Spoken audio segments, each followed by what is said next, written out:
fanaanka Saalax Sanaag iyo King Jamac ayaa lagu wadaa in ay soo saaraan hees kala kacsan. Heestaasi oo saacadihii ugu dambeysay baraha bulshada lagu faafiyay, taas oo dood ka dhalatay iyada oo qaawan King Jamac ay la soo qaadaso hees. Haddaba intaan u gudagelin muuqaalkaas oo dhammaystiran iyo King Jamac heesta ay soo wada nooca ay tahay iyo Saalax Sanaag heesta ay soo wada qaadayaan, marka hore wala macaan waxaanu ka codsanaynaa inaad like saarto muuqaalka kana mid noqoto kumanaanka kun ee qof ee nagu xidhan. Waad mahadsantihiin. fanaanada caanka ah ee King Jamac oo maalmihii ugu dambeysay ku sugnayd gudaha magaalada Hargeysa ee caasimadda Somaliland ayaa waxa ay soo qaadaysaa hees coming soon oo hadda soo dhigtay baraheeda internetka iyo fanaanka lagu magacaabo Saalax Sanaag, taas oo ay dood durtaba ka dhalatay. doodaas oo ah iyadoo qaawan in ay heestaasi soo wada duubayaan. heestan hordhaca ee ay soo wada duubayeen King Jamac iyo Saalax Sanaag ayaa la arkayay King Jamac oo gabi ahaanba sida caadada ah dharka dhigatay soona duubaysa bartamaha Hargeysa heestaasan looga duubayo, taas oo muuqaalka hordhaciisa ah la soo geliyay aaladda TikTok gaar ahaan baraha isticmaalaan fanaanintaasi. waxaana judiba kasoo farceliyay taageerayaasha King Jamac iyo Saalax Sanaag, waxaana tilmaameen heestan in ay laba mid u noqon doonto mid aad u qaraxda oo fanaanadu ay ku soo bandhigto sidii caadada ahayd kubkeeda iyo in ay isqaawiso, maadaama King Jamac la sheegay in ay tahay laguna xanto inay tahay fanaanada dhanka iskaabulada u roon, taas oo inta badan taageerayaasha ay ku jeclaadeen waxyaabo u gaar ah in ay action bixiso. King Jamac ayaa la arkayay iyadoo shaarica magaalada Hargeysa isku qaawisay, halkaasina muuqaal uu kaga duubayo wiil video ahaan heestaasi iyo sidoo kale fanaanka Saalax Sanaag oo isagana si talentaali ah heesta uu la qaadaya. King Jamac ayaa maalmihii ugu dambeysay waxay ku sugnayd gudaha magaalada Hargeysa, halkaas oo casuumado kala duwan loogu sameeyay, waxaana 7 bisha la filayaa in show kala kacsan ay ku qabsato magaalada Hargeysa, halkaas oo fanaanin caan ah ay ka soo qayb gali doonaan, taas oo maalmaha soo socdana lagu dhawaaqi doono in showgaasi qabanqabadiisa uu gabi ahaanba soo idlaaday. King Jamac iyo Saalax Sanaag heestan cusub ay hadda daawaha ka soo qaadayaan ee coming soon keedana la soo geliyay baraha bulshada ayaa ay daawadeen dad aad u tiro badan. taageerayaashana waxay tilmaameen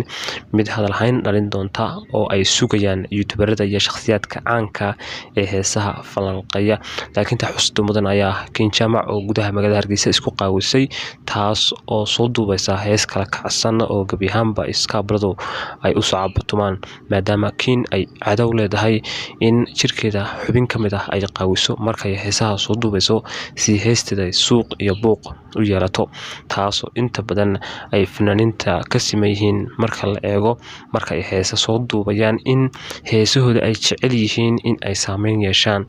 markaasina ay noqoto mid muuqaal dabashadeeda iyo hadal haynteedaba ay tahay mid gabi ahaanba la dareemi karo. heestan ayaa la filayaa in maalmaha soo socda ay iyadoo dhammaystiran soo gasho baraha bulshada ama in ay ka dambeyso showga, maadaama showga uu soo dhow yahay oo 7 bisha Oktoobar balantu ay tahay, halkaasina ay maalmo tale loogu sameeyay magaalada Hargeysa fanaanada Casho Sharaf iyo sidoo kale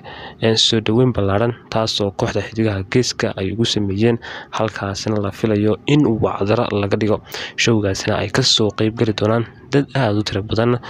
oo taageera fanaanada, sidoo kalena aad u jecel heesaheeda kala duwan iyo muuqaalkeeda gaarka ah ee fanaanadu mar walba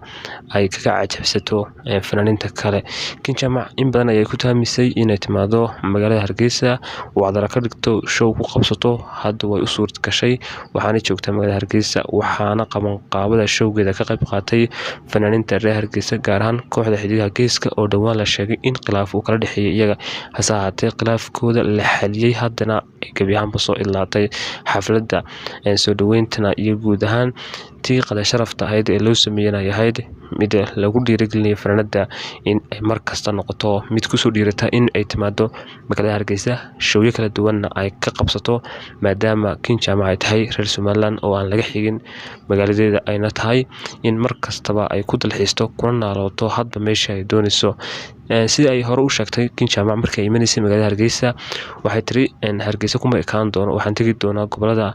Somaliland Burco Boorama iyo Laascaanood taasoo ay uga jeedaan in xitaa dalxiis ahaan ay u aadi doonto maadaama muddo ay ka maqnayd sidoo kale ay jeceshahay fanaanadu in ay showyo kala duwan ay ku qabsato gudaha magaalooyinka Somaliland halkaasoo showgeeda ugu horeeyay ay ka shaacisay isla magaalada Hargeysa taasina ay tahay mid taageerayaasha waqti xadirkan ay sugayaan maadaama ay rabaan in King Jaamac ay u kala kiciyaan showgaasi ay qaban doonto markastoo ay qabato King Jaamac show iyo marka ay hees soo duubta waxa ka dhasha hadal hayno kala duwan oo ku aadan taageerayaasheeda iyo kuwa ka soo horjeeda waxaana la tilmaamaa in King Jaamac ay caado u leedahay in ay isqaawiso dharkana dhigato marka ay hees soo duubayso showga laakiin Hargeysa ay ku qaban doonto lama hubo in ay dharka dhigan doonto iyo in kale maadaama King Jaamac taageero fara badan ay haysato waqti xadirkan ay kamid tahay fanaaniinta ugu taageerada badan leh ayaa inta badan waxa la isweydiinayaa King Jaamac actionadii iyo sidoo kale qaybo kamid ah jirkeeda way qaybin jirtay maqaawin doonta mise waxay noqon doontaa mid asturnaashiha heesaheeda ku soo bandhigta walow markii ay joogtay gudaha Nairobi iyo sidoo kale magaalooyinka kale ay ahayd mid markay heesaha soo qaadaso ay soo bandhigto jirkeeda gaar ahaan in ay lugta qaawiso taasoo inta badan iskaabaladu ay u riyaaqaan kuna tilmaamaan King Jaamac in ay tahay iskaabalo roon iska haatee King Jaamac ayaa la sheegay in iskaabalnimadii ay ka baxday hase haatee ilaa hadda ma jirto mid u eg in iskaabalada ka baxday marka laga reebo in heesaheeda ay sidii u soo duubayso oo ay tahay mid aanay waxba iska bedelin King Jaamac waxay kamid tahay fanaaniinta ugu codka macaan leh waqti xadirkan miraha heesaha ay soo qaaday iyo guud ahaan akshinada ay bixisanayeen